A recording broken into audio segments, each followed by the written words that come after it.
छत्तीसगढ़ विधानसभा में शराबबंदी को लेकर आज मुख्यमंत्री भूपेश बघेल ने बड़ा बयान देते हुए कहा है कि एक झटके में शराबबंदी करके लोगों को मौत के मुंह में नहीं धकेला जा सकता। उन्होंने कहा कि इसकी असफलता और विफलता के कारणों का अध्ययन करके शराबबंदी की जाएगी। उन्होंने ये भी कहा कि सर्वदलीय बैठक करके और सभी दलों के लोगों से बात करने के बाद सामाजिक संगठनों को एकजुट करके शराबबंदी लागू होगी। शराबबंदी को लेकर विपक्ष ने सवाल उठाया था और इसके साथ ही शून्यकाल में भाजपा के नारायण चंदेल ने पंडित दीनदयाल उपाध्याय का नाम सरकारी योजनाओं से हटाने के निर्णय को द्वेषपूर्ण बताते हुए इस मामले में लाए गए स्थगन प्रस्ताव पर चर्चा कराने की मांग की।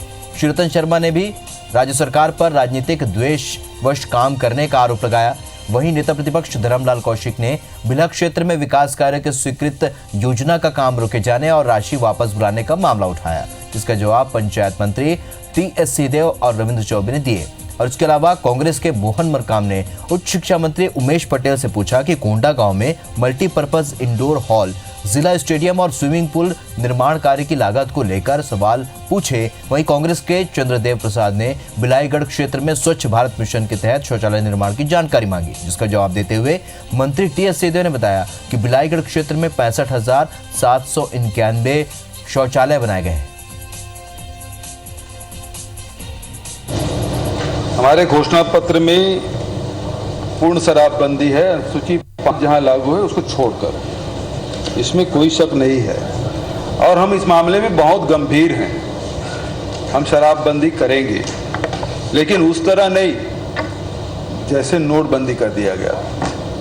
ये झटके में करके लोगों के मौत के मुंह में नहीं ढकेल सकते, लेकिन ये भी हमें देखना होगा कि जिन राज्यों में लागू है वहाँ क्या स्थिति है। वो राज्य जहाँ शराबबंदी लागू किया गया था और फिर से शुरू कर दिया गया, तो वहाँ विफलता के कारण क्या है वो तो घोषणा पत्र में सुनिए तो भाई, अरे सुनिए भाई, जब आप प्रश्न कर रहे थे हम लोग धैर्यपूर्वक सुन रहे थे जोगी जी, अब उत्तर भी थोड़ा धैर्यपूर्वक सुनिए। घोषणा पत्र में कह दिया उसमें मतलब तत्काल कर दो। घोषणा पत्र में बहुत सारी बातें हैं। हमें जनादेश 5 साल के लिए मिला है, 50 दिन के लिए नहीं मिला है। लागू करेंगे इसको। तो विधानसभा में शराब को लेकर शोर शराबा हुआ। शराबबंदी को लेकर हमारे सहयोगी राजेश मिश्रा हमारे साथ फोन लाइन पर जुड़े हैं।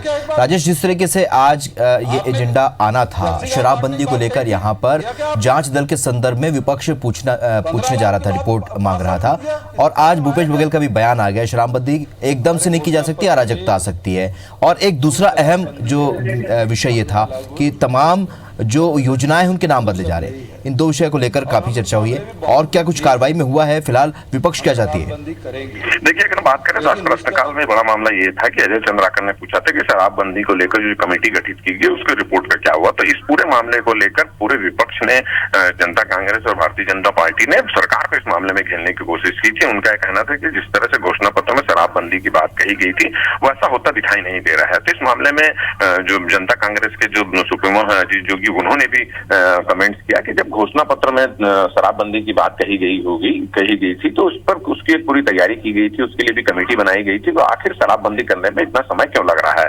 तो इस तरह की बात जब की गई तो भूपेश बघेल ने इसका जवाब देते हुए मुख्यमंत्री ने कहा कि हम शराबबंदी करने के लिए कटिबद्ध हैं, मगर हम हड़बड़ी में नहीं करेंगे। और उन्होंने विपक्ष मतलब भाजपा पर कटाक्ष करते हुए कहा कि जिस तरह से नोटबंदी की गई है उस तरह से नोटबंदी नहीं करेंगे, और सोच समझ के करेंगे। समाज के प्रमुखों को शामिल किया जाएगा, एक कमेटी बनाई जाएगी, और इसमें ये जो शराबबंदी करेंगे उसको बाद में फिर इस निर्णय हमको वापस ना लेना पड़े जैसे दूसरे राज्यों ने लिया है, इस तरह से हम शराबबंदी करेंगे। उन्होंने कहा कि इसमें कमेटी बनाई जाएगी, पूरी समीक्षा भी बनाई जाएगी।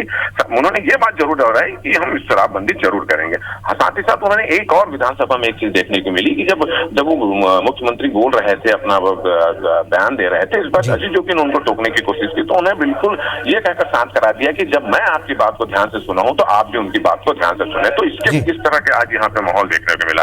दूसरा बात अगर ये किया जाए तो शून्यकाल में नारायण चंदेल ने एक मामला उठाया है कि भूपेश सरकार पर यह आरोप लगाया है कि भूपेश सरकार है जानबूझ जानबूझकर द्वेषपूर्ण राजनीति करते हुए जो महापुरुष के नाम पर हैं उनके नाम की योजनाएं चल रही उसको बंद किया जा रहा था। इस मामले में स्थगन प्रस्ताव पर चर्चा करने की बात कही और उन्होंने ये भी कहा कि इस पर सरकार जो है वो कहे ध्यान दे और इस तरह का नहीं होना चाहिए महापुरुषों का अपमान। और इस मामले में सरकार का जो जवाब है उससे असंतुष्ट होकर जो है बहिर्गमन किया। जी चलिए राजेश, तो इस जानकारी के लिए आपका बहुत बहुत शुक्रिया। तो दो अहम मुद्दों पर इस वक्त विधानसभा में चर्चा हो चुकी है और इस वक्त कार्रवाई जारी है।